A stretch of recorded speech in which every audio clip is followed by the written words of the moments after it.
how you doing? So I'm going to talk to you about crowns, how to make a crown. It's a tutorial real quick. I just went through my yard and collected some things for you, and I used this to cut.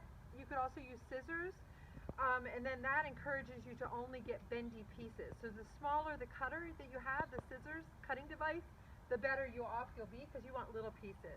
Now, we've been doing a lot of weeding in our garden, so we have very few vines. So that's going to help you because just in case you've been doing the same level of weeding that we have, you're not going to find a lot. So this is actually, I don't even know what this is, but it's bendy.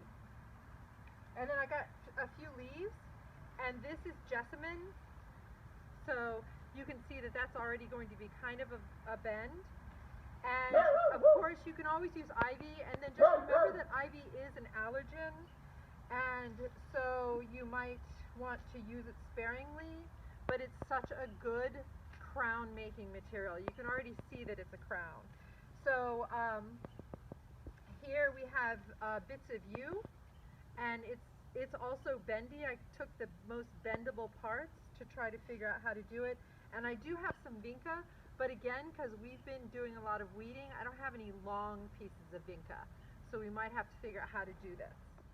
Okay, so now you want to just think about how you're going to connect your pieces.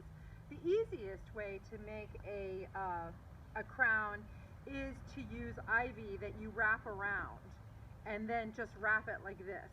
And you can see that that already starts to make a crown, but it won't necessarily hold for your child's heart's content. So I have 3 different things that you can connect things with. So one is string, of course, or yarn will work. Also these bread ties that look like this, you can use those, and you can use bread ties that look like this. Those are 2 different bread ties, or you can use wire. So I wanted to give you a close-up of what that looks like with the bread tie.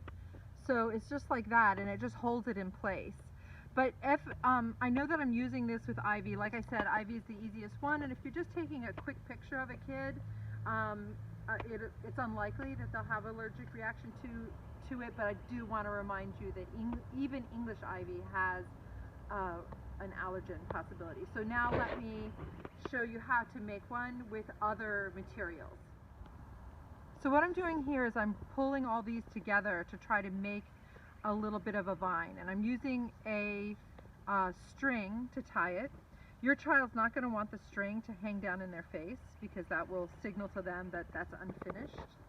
So I'm using a string to tie this in, one-handed of course, and tying it. Now I'll cut the strings at the end because I don't really know how this is going to turn out. So that's the beauty of it.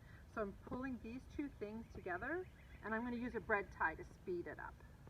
So here's a bread tie. It's just a twist tie for this one. And then look, I'm actually already doing myself a favor by wrapping this around and back to the other side to say, here's the beginning of this crown. So this is all greenery, which of course is still gorgeous. Your child will probably want some flowers or maybe some acorns to stick in it. And a glue gun is your friend if you really want to get fancy, that you can glue gun, use hot glue to put different things into your crown. So here I'm just tying it. I didn't even have to get another piece of string because the string was all ready to go. And you can start seeing this take shape. I'm going to work with the directionality of the things that are growing there. So I'm not going to bend them back. I'm going to bend them in the direction that they're growing in the first place. Can you start to see this vine? Oh my goodness, it's so good. This is such a good crown. I think the dog will love it. So I'm taking another twist tie, which is not really cooperating, but can you see this start to take shape for your child's crown? Oh my goodness, how could they even, they can't resist. They can't resist. So I have some of these Euronymous. I cut different ones to try to make this even more spectacular because I don't actually have any flowers that I want to cut in my yard right now. I only want to use small ones. So I'm cutting off this Euronymous, and I'm going to put it like this and still use that same string that I'm using to now be the front of my crown, because this crown needs to be so fantastic facing from the front.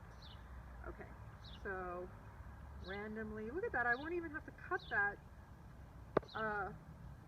string. It's like I had a plan. Alright, so we're going to tie this here.